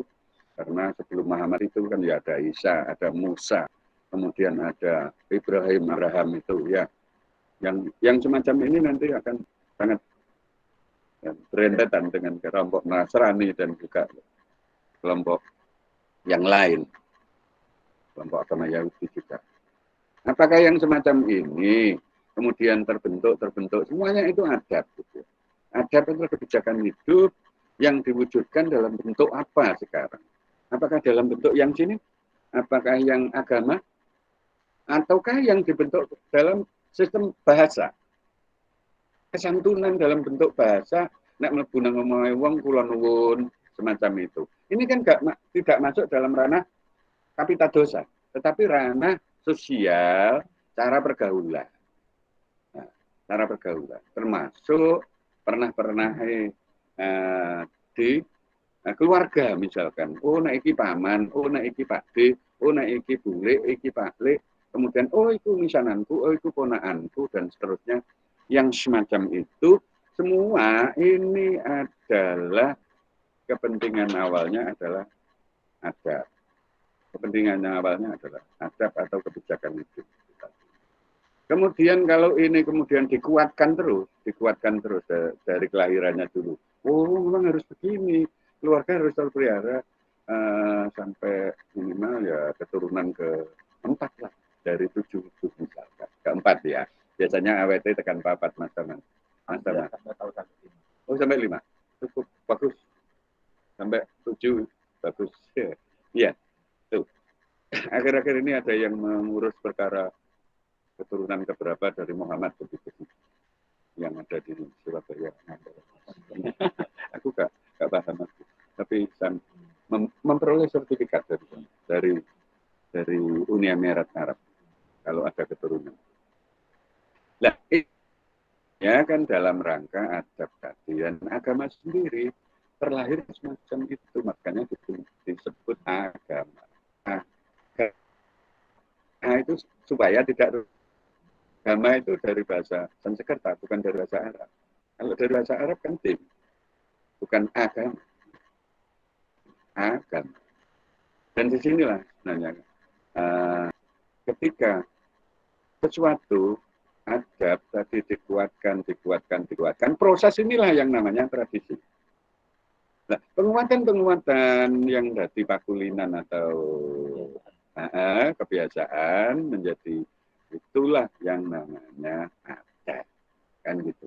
Apakah kalau begitu budaya itu juga merupakan kristalisasi dari adat? Jawabnya iya. Sehingga kalaupun harus misalkan jangan sampai terjadi perbenturan Mas Tama. Agama apa tadi dengan adat, kemudian dengan budaya. Sebenarnya tidak pernah berbenturan, sama sekali tidak.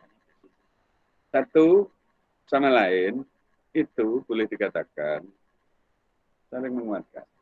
Dalam agama kan ada juga ada. Misalkan nek riayan salam-salaman itu.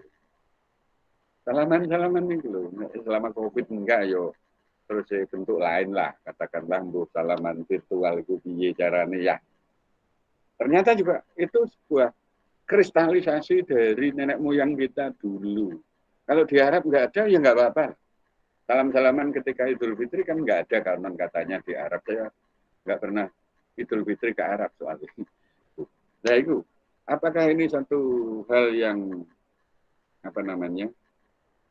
menjadi keunikan Jawa? Salam-salaman ini Idul Fitri, atau mungkin juga bukan Jawa, Indonesia? Kalau di Islam di daerah Kalimantan apa juga begini, di Jawa Barat juga begini, ini persoalan yang lain. Kalaupun harus diklaim Islam Jawa mungkin saya nggak bisa membandingkan dengan yang lain. Ini contoh salam-salaman ketika itu adat dengan agama kan gitu. Idul Fitrinya agama, ritual agama. Tetapi salam-salamannya menjadi ritual adat, boleh ya. Misalkan semacam itu. Oleh sebab itu saya kira yang perlu diluruskan bahwa itu tidak pernah berbenturan gitu aja Mas. Tidak berbenturan. Kalau ada yang membenturkan lah itu persoalannya. Kalau ada yang membenturkan, misalkan seperti yang contohkan tadi, golongan kejawen, kemudian dicap, diberikan merek golongan sesat, lah ini saya yang nggak suka. Ini persoalan lain. Ini perbenturan. Dianggap itu bukan keyakinan, karena dia menganggap bukan keyakinan. Kalau kita sudah memasuki ruang orang lain, maka kita tentang agama itu sudah nggak ada sama sekali. Ngapain kamu nyanyi-nyanyi? Nyanyi-nyanyi kok dianggap ibadah. Boleh kita membuat satu pernyataan semacam ini? Ya jadi kita nggak rukun. Atau orang lain akan mengatakan, jengkang-jengking kan lapo. Mengono kok ibadah misalkan. Iya, kita nggak bisa memasuki ruang, membawa ruang kita, penilaian masing-masing, ke ruang keimanan orang lain. Ya sama kalau nanti Jawa dengan Jawa saja loh sudah juga bisa. Kalau kita enggak dibekali dengan saling mendukung, saling memahami dan saling menghargai, buyar Mas masalah keyakinan di Indonesia ini sudah menjadi ancaman berat. Betul. Ini satu contoh. Islam saja sudah berapa paham yang ada di sini. Golongan-golongan semacam itu, ada yang garisnya teroris semacam itu, gimana lagi? Ini perlu penjenengan-penjenengan ini yang bekerja secara multikulturalisme untuk melakukan gerakan satu, memahami, dua, menghargai, dan tiga, saling mendukung, sehingga tidak saling menjigal. Kalau ada pergerakan Jawa, Kejawen, kemudian ya sudahlah kita harus mendukung. Kalau ada yang lain Natalan ya kita dukung. Kalau yang lain di Kepura terus melakukan hajatan ya kita dukung. Bukan sekedar kita pahami, bukan sekedar kita menghargai, tetapi kita dukung. Ke depan, masa depan Indonesia, budaya Indonesia, keagamaan di Indonesia, kalau tidak dibarengi dengan gerakan multikulturalisme yang semacam ini, maka kehancuran di depan kita. Itu Mas, terima kasih. Halo Saril, kembali. Ini juga matur nuwun nuwun. Menapa tasih wonten ingkang badhe nyuwun pirsa? Nah, ini Pak, kan Jamo Jopan itu kan sebenarnya kan kalau di dalam sejarah kan itu karena bisa Raja Demak. Ya. Nah, otomatis kan orang Majapahit itu kan vakum kan. Nah, pertanyaannya gini, orang-orang Majapahit itu sekarang kemana? Berlarinya apakah dia larinya ke Bali atau ke Banyuwangi atau masyarakatnya itu sudah ditetapkan oleh orang kerajaan Demak itu sendiri? Terima kasih. Bagus menjawab ini. Bicara enggak juga ya. Ya sudah. Kalau perkara peradabannya mungkin saya bisa menjawab, tapi perkara kesejarahannya tidak bisa saya lengkap ya, tidak lengkap. Saya serba tidak lengkap. Saya banyak membaca karya-karya zaman ya. Cuman persoalannya banyak di antara kita itu yang sudah terlanjur bahwa Sirna ilang kertaning bumi, hancurnya Majapahit yang sudah begitu lama teramalkan itu karena perang saudara gitu ya. Perang saudara. Betulkah karena perang saudara atau justru karena peradaban? Peradaban apa? Peradaban yang berupa agama. Jika sisa-sisa Majapahit yang ketika itu, Majapahit itu punya sejak Brawijaya kelima itu punya otoritas yang sangat luar biasa, yaitu membangun multikulturalisme tadi. Tapi dengan cara yang agak susah dipahami karena mencampurkan gitu ya, nggak oplosan gitu, nggak oplosan. Jadi oplosannya apa? Oplosan Hindu dan Buddha. Bukan Hindu boleh hidup, Buddha boleh hidup, tetapi Hindu dan Buddha tidak oplos sehingga menjadi Hindu Siwa. Ketika hadir Islam, ini menjadi sesuatu banget. Maka banyak tulisan-tulisan baru yang mengatakan bahwa hancurnya Majapahit karena Islam. Kan. Tapi kalau ini dicuatkan di sini, dicuatkan di Indonesia, maksudnya, mayoritas Islam di Indonesia kan tersinggung. Tapi karena buku itu berbahasa Inggris, ditulis oleh orang Indonesia, nggak ada soal. Buku yang sangat tebal dalam bahasa Inggris. Itu hancurnya peradaban Majapahit karena Islam. Nggak apa-apa. Tapi kita bicara terbuka saja. Apakah betul karena peradaban Islam yang menghancurkannya? Kan begitu. Tidak adanya sisa-sisa peninggalan Majapahit. Tidak ada. Bukan berarti tidak ada sama sekali atau ditiadakan. Contoh, misalkan yang sekarang banyak ditemukan baru-baru ini kan banyak ya, yang namanya yang ada di situ baru itu kemudian ya, itu bukti-bukti yang nyata. Kemudian pada saat itu lebih didukung oleh alam, artinya bencana alam, gunung meletus itu yang sampai 1, 2, 3. Penanggungan masuk. Penanggungan sekali itu masih aktif, kemudian juga yang terakhir menimbuli Majapahit. Iya, Gunung Agung lebih dulu, kemudian Semeru, ya. Yang satu apa ya? Arjuna, betul, Arjuna. Ada 4 itu.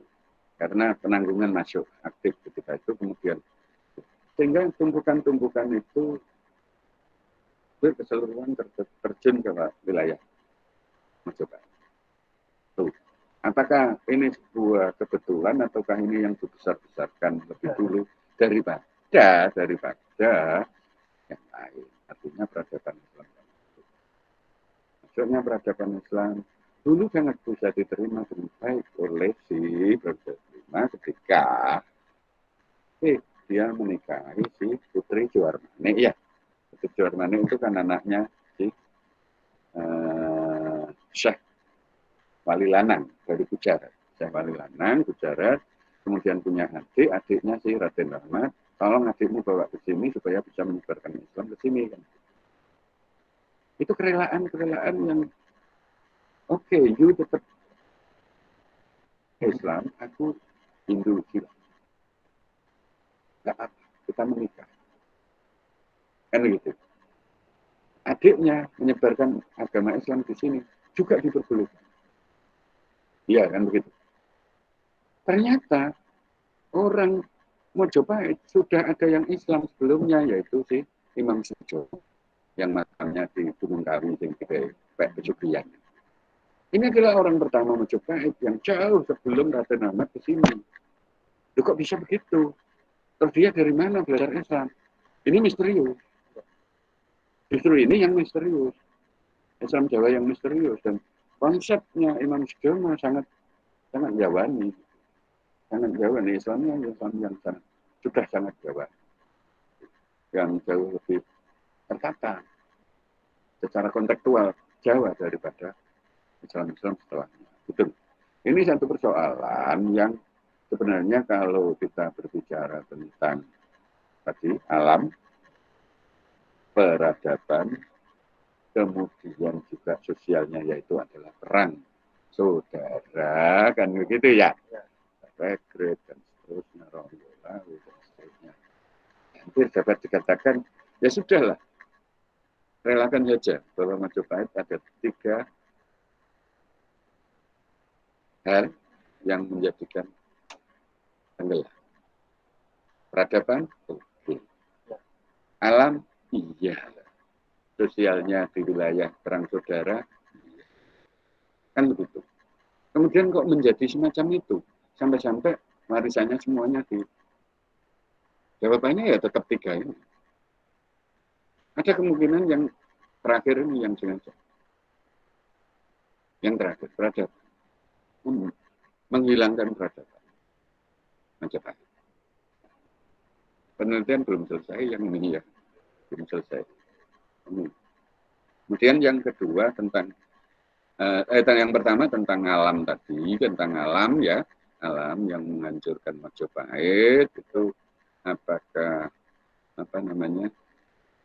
sebuah kebetulan, ya, apa kebetulan atau memang ada pihak-pihak tertentu yang menghendaki? Bisa maksud saya dipahami ada pihak tertentu. Hai Gunung Agung, meletuslah. Ini kan ada di sumber sejarah yang kebanyakan itu Raden Brawijaya Lima. Pokoknya itu di Gunung Lawu. Betul. Dan kita sekarang ini kan banyak kayak kejelasan yang ada di Brawijaya yang kita Gunung Lawu itu Pak. Iya. Masalahnya? Itu apa benar Pak itu Pak? Kalau menurut pendapatnya Bapak? Bukan. Kematian si Brawijaya 5 kan sudah jelas. Sehingga juga bukan moksa. Kan begitu. Kan bukan moksa. Kemudian Abu Prabuannya di mana saja kan sudah jelas. Hampir dapat dikatakan yang paling jelas memang Brawijaya 5 gitu. Jadi, sehingga kalau perkara rumah singgah Lawu betul. Singgah Lawu itu betul. Kemudian hal-hal yang berkenaan dengan si Joko Lawu, kalau lupa saya namanya, itu kemudian bahwa itu adalah santri Brawijaya kan gitu ya. Itu persoalan lain nanti. Saya kira bagus itu nanti kita kembang luaskan ke arah Lawu. Yang paling penting tadi bahwa bagaimana peradaban Majapahit itu menjadi sebuah fenomena besar karena ada 3 perkara yang menyangkuti kehancuran Majapahit. Sirna ilang kertaning bumi yang sudah teramalkan. Itu ya, mengapa terjadi? Terima kasih. Mungkin bisa saya tambahi sedikit tentang tadi. Kalau masyarakat Majapahit tak rasa ya tetap ada di situ. Oh iya, masyarakatnya yang bergeser itu adalah biasanya yang lari itu pemimpin-pemimpinnya. Jadi saat kerajaan itu runtuh dimanapun juga rakyat tetap akan ada di situ. Dia akan tetap nggak mungkin kemana-mana. Seperti Indonesia saat dijajah sama Belanda, apakah terus masyarakat Indonesia tidak ada? Ya tetap ada di situ. Paling hanya pimpinan-pimpinan saja yang mungkin ditangkapi, terus diasingkan ke luar negeri, ke luar pulau dan sebagainya. Iya. Saya lupa Mas. Nggih, kula tambahkan bisa niku. Pancen nek wilayah keraton Majapahit dan sekitarnya ketika itu kehabisan penduduk. Karena bencana juga karena yang lain atau dalam tanda petik tapi kalau ada perang saudara saling menandakan tadi cepat tinggi. Kemudian di belahan yang lain tadi yang dalam tanda petik tadi peradaban perang peradaban itu juga langsung mendukung sehingga habis Mas. Di lingkungan keraton itu habis. Yang tersisa di mana Majapahit itu hampir dapat dikatakan semacam Tengger itu sisa Majapahit yang utama. Kemudian Banyuwangi, itu sisa utama. Kita tadi berbicara bahasa awal itu persis mengindikasi itu sampai juga ya saudara kita yang di Madura itu juga begitu. Madura itu juga menjadi sisa. Kemudian iya betul. Yang paling utama di sini.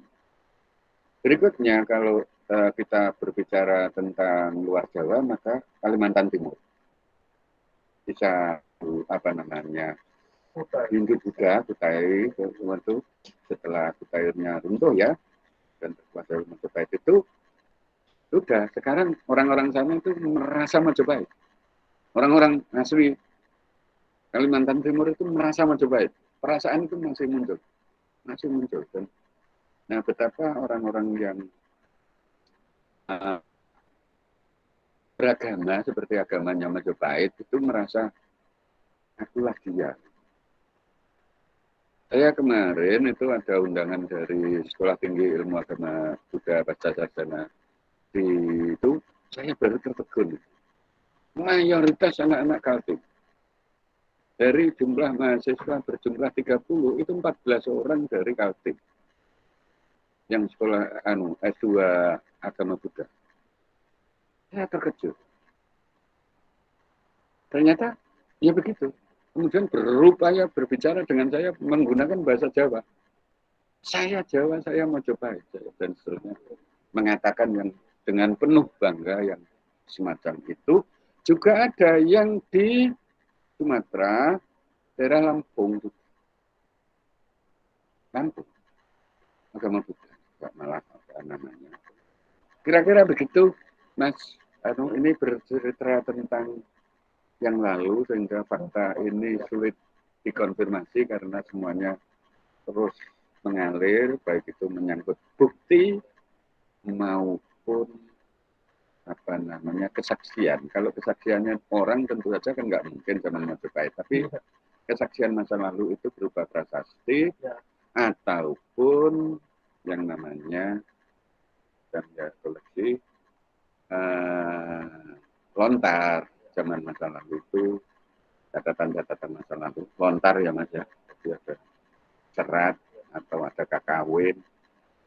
Beberapa sumber yang ada di luar negeri di Leiden Library University itu sudah kesini semua, sudah bisa kita akses, nggak ada persoalan kita akses. Kemudian di British juga begitu. Beberapa waktu yang lalu saya sudah menemukan ya, Arjuna Wijaya itu yang asli, mengantar jenderal di sana. Arjuna Wijaya. Kemudian ada ya Sutasuma juga yang original. Jadi nanti itu kan ada di daerah Matraman, khususnya di sekitar gunung ini kan banyak yang kayak peninggalan Mojopahit itu kan, terutama di Mas. Iya, kalau masih di kawasan sana betul. Nganjuk juga Majapahit. Apa bisa jadi orang-orang sana itu jadi serta sama orang kerajaan Islam, orang-orang Mojopahit yang ada di sana itu. Oleh orang Majapahit sendiri. Nah, jadi orang Mojopahit yang tinggalnya di daerah Mataram itu bisa jadi dicapai sama oleh orang-orang kerajaan Islam Demak itu, Pak. Enggak juga. Kalau nanti coba satu kisah saja, Kebu Kicak. Ya. Terjadinya Jombang. Itu zaman Majapahit. Ayo gimana? Siapa yang mengislamkan dia? Nanti tanya. Kisah Jombang, Kebu Kicak. Iya. Oke. Boleh nambahkan dikit? Wih. Ya. Pengetahuan saya aja. Kalau kita ngomong Majapahit, itu berarti kita ngomongnya negara. Jangan sebuah negara. Iya. Tapi kebanyakan orang, kalau kita ngomong Majapahit, itu hanya sebuah wilayah di Trawulan. Kalau ditanya, di mana rakyat Majapahit ada itu? Masih berada di tempatnya masing-masing sebenarnya. Kalau fenomena runtuhnya Majapahit, saya lebih setuju pada fenomena bencana alam. Alasannya apa? Yang saya ketahui aja, menurut catatan Cenggu, Istana Majapahit itu pagarnya sedikit 9 meter. Kalau itu hanya bencana perang, sisa-sisa gedung itu masih ada dengan utuh. Karena peradaban perang dulu paling saat meriam besar belum ada. Adanya meriam kecil, meriam Majapahit, meriam kecil. Dan itu pun nggak mungkin bisa menentukan tembok setebal itu dan setinggi itu. Ya, itu kalau jadi perang pasti ada pembobolan. Nah, pembobolan pasti sisa bangunan itu masih utuh. Saya lebih cocok hilangnya kerajaan Majapahit itu karena fenomena alam dan perubahan pergeseran peradaban dari masa Hindu Siwa ke masa Islam. Kenapa? Kalau kita lihat simbol logo Majapahit dan Kerajaan Demak itu serupa tapi tak sama. Sama-sama menyebutkan matahari. Begitu Anda. Ya.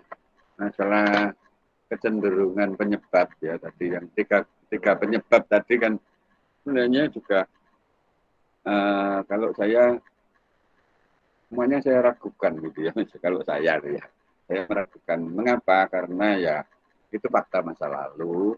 Konfirmasinya itu loh sulit. Kan konfirmasi. Sekali lagi konfirmasi itu sulit karena konfirmasi itu menyangkut saksi dan bukti kan begitu ya. Ini persoalannya agak rumit ketika penjenengan kecenderungannya ke nomor satu saya tadi yaitu alam. Kemudian yang kedua masalah sosial, yang ketiga masalah peradaban dan gitu ya. Tiga ini kalau ada orang mengkaji kemudian memilih yang ketiga kan ya nggak ada soal, nggak ada soal. Kemudian satu tadi, kalau satu tadi itu juga didukung oleh yang kedua gimana? Ini persoalan bahwa gunung meletus itu menjadi senjata. Seseorang meminta supaya gunung itu meletus. Nek biyen itu dan letusannya tolong dilemparkan ke Majapahit. Kan begitu mas masalahnya. Sehingga gunung meletus itu senjata. Orang bisa memerintah alam. Sehingga oleh sebab itu orang dulu itu kan nggak pernah ada kata alam itu mengalami bencana. Bencana alam itu tidak pernah terkatakan yang namanya bencana. Alam itu menjadi begini dan menjadi begitu, semuanya yang mengatur adalah manusia. Kalau saya minta gunung itu meletus, kemudian letusannya mengalir ke sana, manusia punya kemampuan mengatur semacam itu. Ini berkoro, ya. Ainul yakin dan membuat senjata tadi, ya. Gitu. Ya. Maka dari itu ketika tadi saya yang betul A atau B atau C atau A didukung oleh B. Tadi A didukung B itu bahwa gunung meletus itu dibuat senjata. Dulu kan belum ada yang namanya bom nuklir. Nah, bom nuklir ya kaya ngono kuwi. Itu versi-versi pemikiran metageologis. Bukan geologis perkara gunung meletus, tapi metageologis yang terjadi pada masa-masa yang lalu itu sampai yang namanya Merapi itu pernah juga atas sebuah permintaan untuk menghabiskan si Pangeran Senopati kan. Kira-kira begitu mas, ya. Wis dalu cukup. Yang lainnya tidak usah online aja nanti offline mungkin dilanjutkan secara offline. Nggih. Monggo. Nggih. Ayo Mas Ariel disimpulkan diwenehi dudutan sing apik piye jajal iki. Ya, iki. Masih ngalor ngidil di sini akeh iki mau. Nggih, Mas. Nggih. Sikap saking kula makaten kirang langkungipun kula nyuwun gunging samudra pangaksami. Sugeng pepisahan saking kula salam seger waras Gusti Kang Maha Mirah tansah paring berkah. Nuwun. Nggih, matur nuwun Mbak Sugeng. Menawi dudutan saking kula saking katepipun Bapak Sugeng inggih menika pandangan dumateng budaya Jawi nuju tumindak multikulturalisme. Inggih menika tumindak multikulturalisme menika kedah sami mangertosi, sami ngregeni langkung-langkung sami hanyang buyung.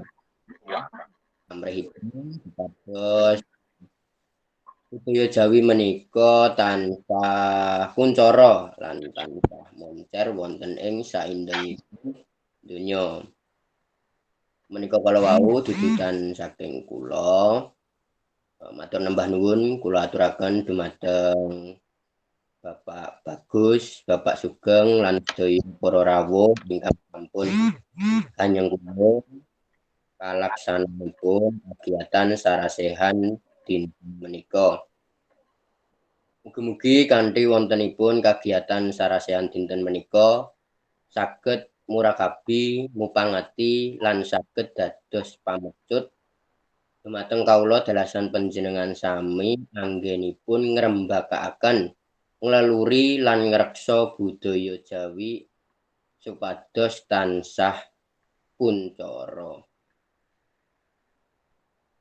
Kula nyuwun gungging Sih Samudra pangaksami menawi wonten atur kula ingkang kalantur-lantur lan tindak tanduk kula ingkang kaladuk-laduk. Sepisan malih kula nyuwun gungging Sih Samudra pangaksami. Wekasanipun atur kanthi sesanti mubah mosi ing donya pinasrahan mring Yang Sukma manungsa tan kena kinira hamung bisa angupaya lan manekung puja. Matur nembah nuwun, rahayu, rahayu, rahayu sagung dumadi. Nuwun.